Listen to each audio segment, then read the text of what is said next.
Yes. So hello friends, आप लोगों के सामने हम लोग 12th स्टैंडर्ड का बुक कीपिंग एंड अकाउंटेंसी के बारे में हम लोग बात करने वाले हैं या बात कर रहे हैं, हम पढ़ने वाले हैं ना। हम लोग के पास कोई टॉपिक्स है बहुत सारे, पहले हम लोग एक साथ एनालाइज कर लेते हैं कौन कौन से टॉपिक्स हम लोग फेस करने वाले हैं और उसको हम लोग पढ़ने वाले हैं, ठीक है। तो सबसे पहले हमारा जो भी टॉपिक रहेगा, जो हम लोग 11th स्टैंडर्ड में हम लोग पढ़ चुके हैं थोड़ा बहुत, और उसका एडवांस वर्जन अभी हम लोग 12th स्टैंडर्ड में पढ़ने वाले हैं। पहला टॉपिक है हमारा पार्टनर्स फाइनल अमाउंट। ये हम लोग ने, ये हमारा रिलेटेड टॉपिक है, हमको पता है पार्टनर्स फाइनल अमाउंट कैसे बनाते हैं, है ना। फिर सेकंड टॉपिक हम लोग पढ़ने वाले हैं as per new syllabus accounts of not for profit concern. ये कंसर्न भी बोल सकते हैं इसको, ऑर्गेनाइजेशन भी बोल सकते हैं, ठीक है। थर्ड टॉपिक हम लोग पढ़ने वाले हैं रिकॉन्स्टिट्यूशन। ये पिछले साल के सिलेबस में हम लोगों को ऑप्शनल टॉपिक हुआ करता था। रिकॉन्स्टिट्यूशन के अंदर में हम लोग 3-4 चीजें पढ़ते हैं, मतलब रैंडमली हम लोग देखेंगे, 3 चीजें पढ़ेंगे। पहला होता है इसमें एडमिशन ऑफ पार्टनर, दूसरा होता है रिटायरमेंट,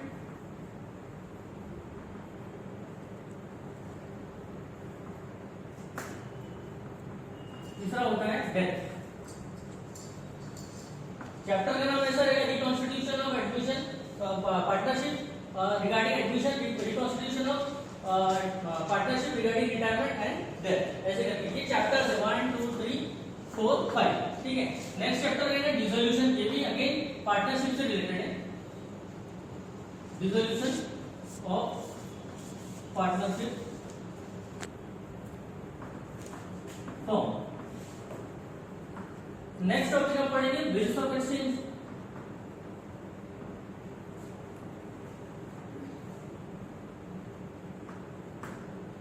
इसके बाद पढ़ेंगे हम लोग कंपनी अकाउंट्स। कंपनी अकाउंट्स में हम लोग स्पेशलाइजेशन पढ़ रहे हैं, that is issue of shares. फिर these are all practical topic, जहां हमको प्रॉब्लम्स आएंगे और प्रॉब्लम्स को हमको फेस करके एग्जाम में सॉल्व करना है। फिर हमारे इसमें अगर इसके साथ कोई ऑप्ट आया है तो थियोरेटिकल सब्जेक्ट है, टॉपिक है जिसका नाम है financial analysis.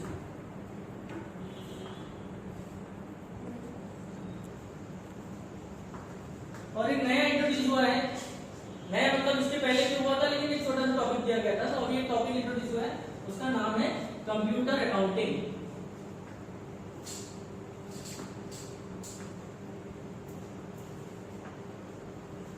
This is as per new syllabus.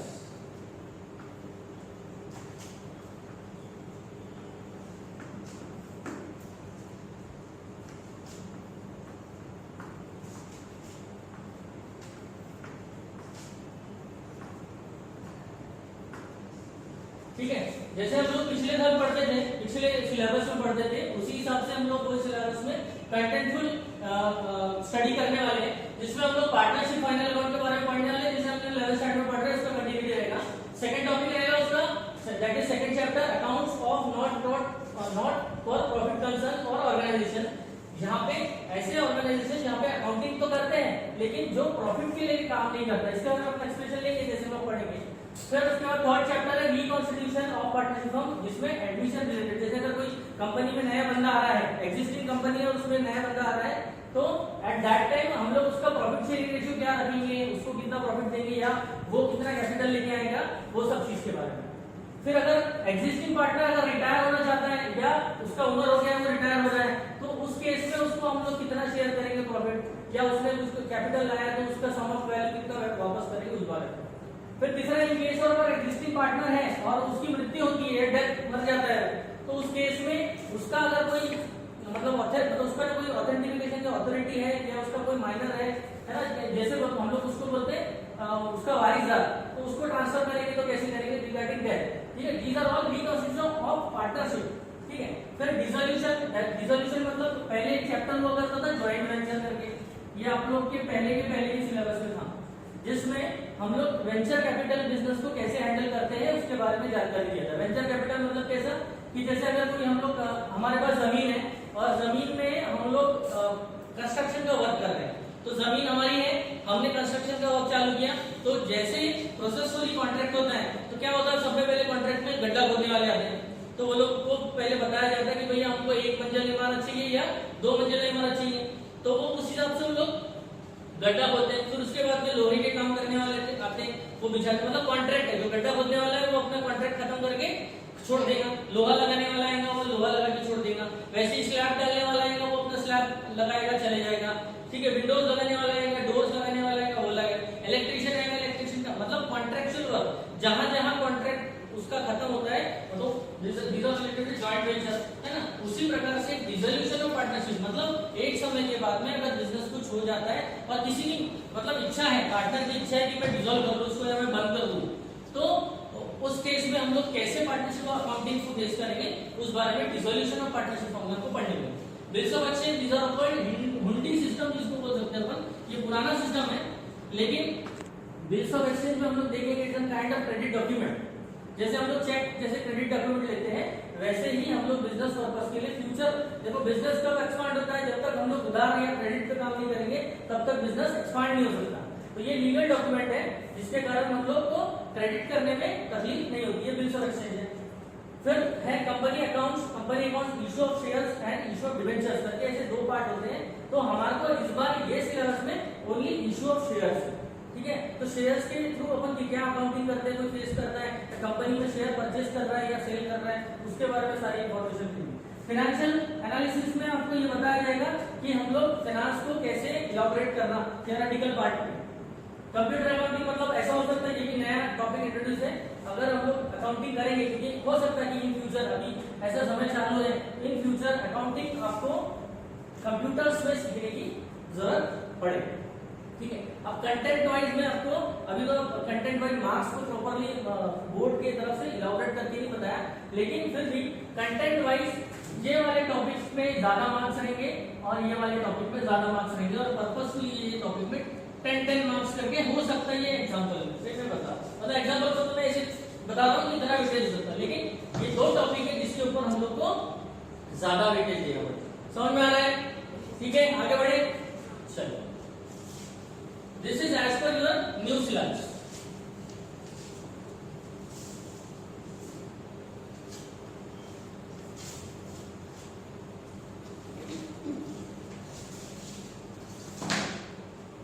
हम लोग टॉपिक स्टार्ट करते, जैसे मैंने कहा फाइनल अकाउंट्स आपने थोड़ा बहुत पढ़ा है, इंफॉर्मेशन है आपको फाइनल अकाउंट्स के बारे में, तो उसी टाइप का हम लोग एक दूसरा चैप्टर पढ़ने को देखेंगे, that is accounts of not for profit concern, ठीक है, ये तो हमको समझ रहा है। अकाउंट्स ऑफ मतलब हमको अकाउंटिंग बनाना है, accounts of not for profit concern, अब देखो कंसर्न का मतलब होता है ऑर्गेनाइजेशन, ठीक है, ऑर्गेनाइजेशन। अब देखो कैसे, हमको पता है कि हम लोग ह्यूमन बीइंग है ना, किसी को कोई डाउट तो नहीं है, अपन ह्यूमन बीइंग है करके, हम लोग सारे ह्यूमन बीइंग है और हम लोग एक्टिविटी करते हैं, जो एक्टिविटी पर्पसफुली इकोनॉमिकल भी हो सकती और नॉन इकोनॉमिकल भी हो सकती, लेकिन एज ए ह्यूमन बीइंग हम लोग ये दोनों पार्ट को करते हैं। जैसे हम लोग एग्जांपल लेंगे, जैसे हम लोग पर्पसफुली इकोनॉमिकल एक्टिविटी करेंगे, जैसे हम लोग जॉब करते हैं, आप लोग की माता पिता काम करते हैं, हम लोग काम करते हैं, तो हमको क्या मिलता है, सैलरी मिलता है ना, इकोनॉमिकल होते हैं, जिससे हम लोग हमारा जीवनी को व्यतीत करते हैं, है ना, कपड़ा खरीदेंगे, खाना खरीदेंगे, सब करेंगे, ठीक है। दूसरा एक होता है हमारे अंदर में एज ए ह्यूमन बिहेवियर, हमारे अंदर में हेल्पिंग नेचर होता है ना। फॉर एग्जांपल जैसे अगर मैं बूढ़ा हो गया, बहुत तो बूढ़ा ही हो गया मैं, तो कहीं मैं रास्ते में खड़ा हूँ और मैं रास्ता क्रॉस कर रहा हूँ, तो अगर आप में से कोई स्टूडेंट ने मेरे को देख लिया और आपको पता लगा कि यार ये हमारे टीचर हैं, तो मैं उनको रास्ता क्रॉस करूंगा या करूंगी, तो आपने मेरा रास्ता क्रॉस करवा दिया, तो आपने मेरे को क्या दिखाया, एक अफेक्शन दिखाया, एज ए रिस्पेक्ट दिखाया और एक हेल्प किया, क्योंकि एक बुजुर्ग के नाम से हेल्प किया, एक परिचित के नाम से हेल्प किया, ठीक है। ये हमारे ह्यूमन बिहेवियर में होता है। वैसे ही अकाउंटिंग सिस्टम के लिए हम लोगों को एक्टिविटी के ऊपर ज्यादा ध्यान देना पड़ता है और हर चीज का अकाउंटिंग होता है, उस बारे में इंफॉर्मेशन लेता है। जैसे हम लोग एक्टिविटी की बात करें,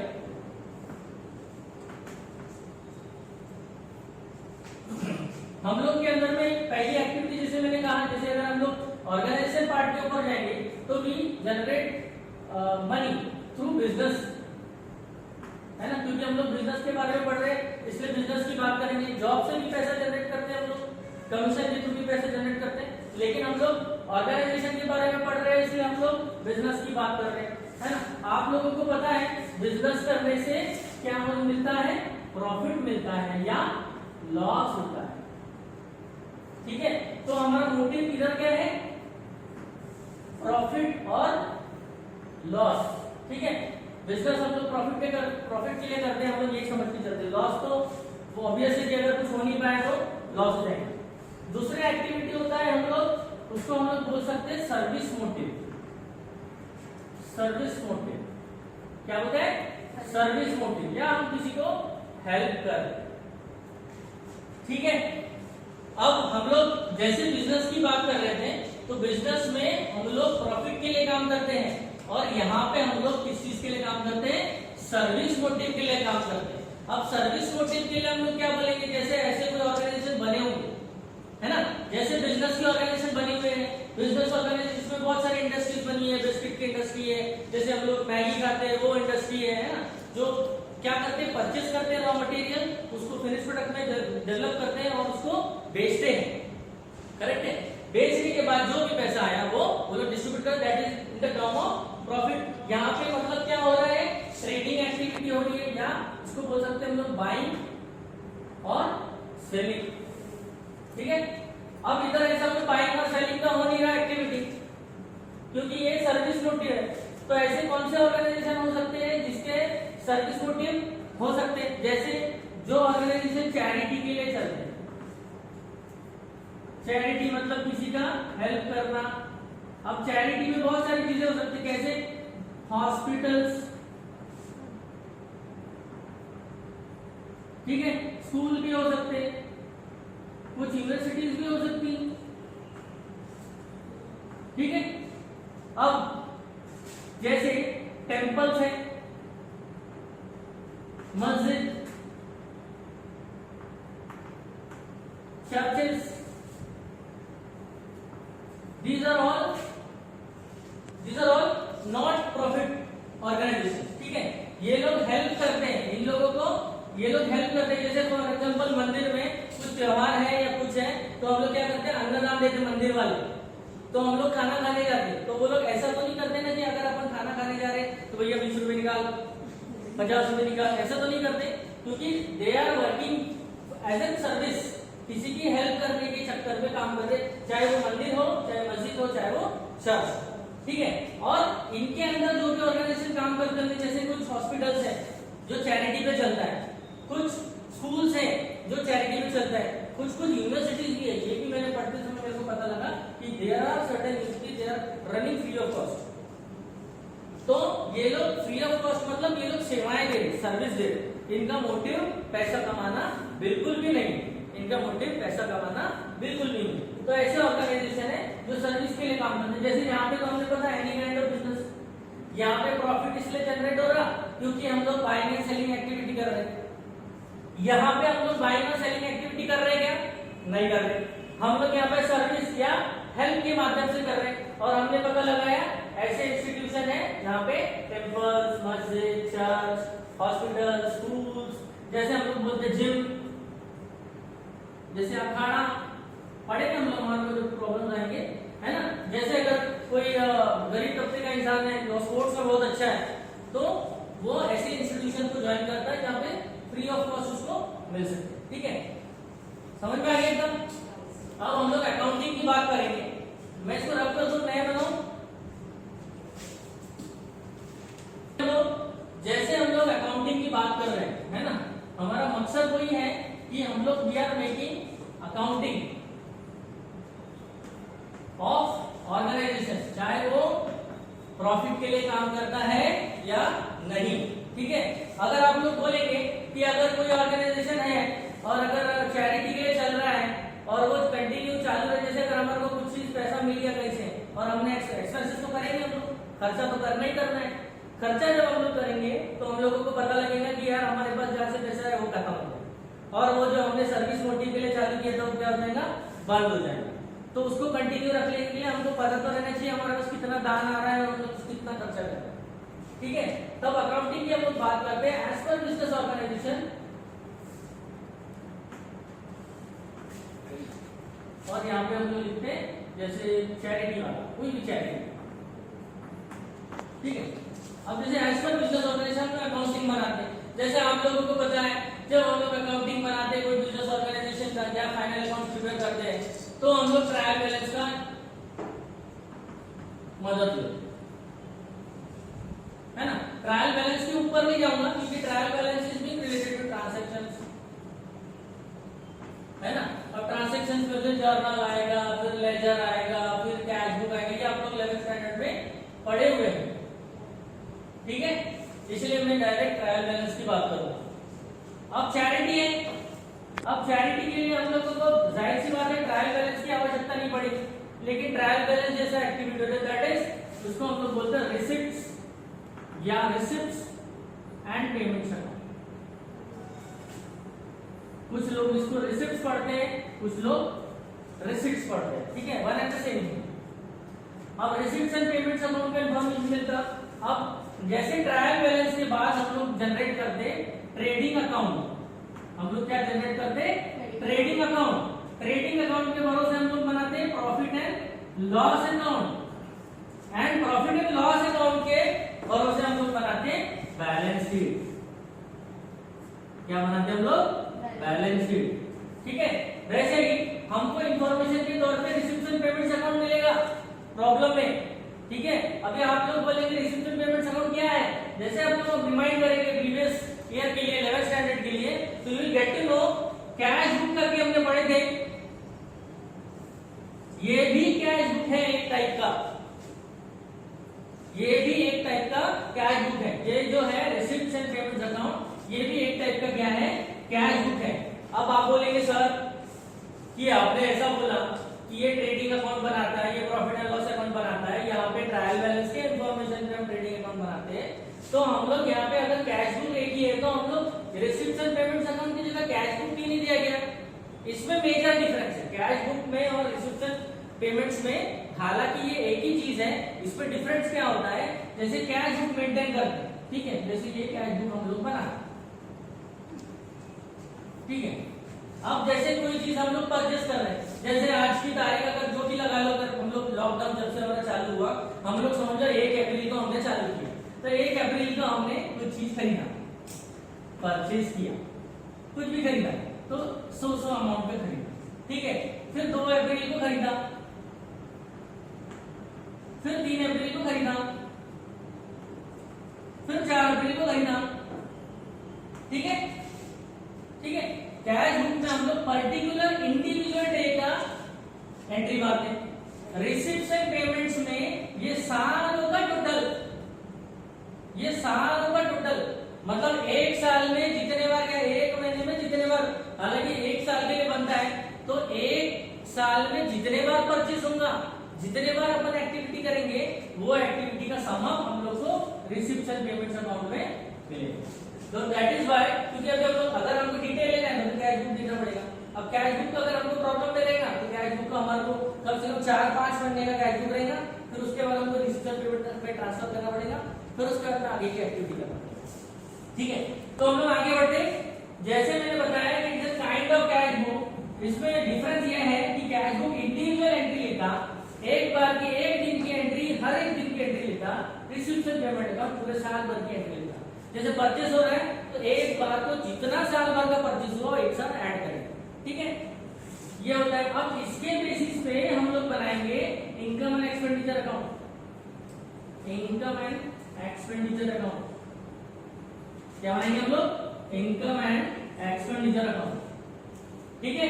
जैसे हमने यहाँ पे प्रॉफिट एंड लॉस अकाउंट बनाया, ट्रेडिंग अकाउंट की बात नहीं करते, it is not in trading, तो इसलिए यहाँ पे ट्रेडिंग अकाउंट की तरफ से, यहाँ पे अगर बाय सेल होगा तो ट्रेडिंग अकाउंट बनेगा, यहाँ पे जरूरत नहीं है, ये हमको क्वेश्चन में बना हुआ मिलेगा। लेकिन प्रॉफिट एंड लॉस बनाना पड़ता, अभी आप लोग बोलेंगे sir profit and loss account और इनकम एंड एक्सपेंडिचर अकाउंट एक ही होता है, ठीक है।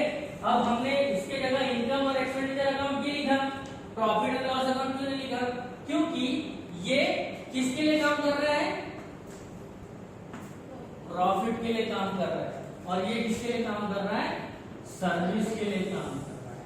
तो अगर कोई भी ऑर्गेनाइजेशन प्रॉफिट के लिए काम कर रहा है तो वो प्रॉफिट एंड लॉस अकाउंट बनाएगा। ये ऑर्गेनाइजेशन सर्विस मोटिव के लिए काम कर रहा है, इसीलिए उसमें जो चीज दिखेगी वो that thing is called as surplus. अगर प्रॉफिट आ गया, किसके हिसाब से सोचेंगे? तो अगर हमारा इनकम ज्यादा है, एक्सपेंसेस कम है, तो हमारे पास में ज्यादा का पैसा बचेगा, दैट ज्यादा का पैसा इज कॉल्ड एज सरप्लस। अगर हमारा एक्सपेंसेस ज्यादा हो गए और हमारे पास में जो फंड्स है वो कम हो गए, तो वो बोलेंगे हम लोग उसको डिफिसिट। ठीक है, तो वैसे अगर कैलकुलेशन करने जाएंगे हम लोग, profit and loss account and income and expenditure account is one and the same thing. ठीक है, समझने के लिए एक ही चीज है, क्योंकि यहाँ पे भी हम लोग पेड करते हैं एक्सपेंसेस को और रिसीव करते हैं। यहाँ पे भी हम लोग एक तरफ हमारा इनकम होता है, एक तरफ हमारा एक्सपेंडिचर होता है। One and the same thing है। एंट्रीज बिल्कुल वैसे की वैसी ही रहेगी, सिर्फ डिनोशंस क्या रहेंगे? यहाँ पे हम लोग प्रॉफिट लिखते हैं, नेट प्रॉफिट या ग्रॉस प्रॉफिट लिखते हैं, यहाँ पे हम लोग सरप्लस या डिफिसिट। अब इनकम एंड एक्सपेंडिचर अकाउंट को देखते हुए हम लोग क्या बनाएंगे? Balance sheet. क्या बनाएंगे हम लोग? बैलेंस शीट कॉमन है, बैलेंस शीट यहाँ पे भी बनेगी, बैलेंस शीट यहाँ पे। ठीक है, आज के लिए इतना ही। Thank you.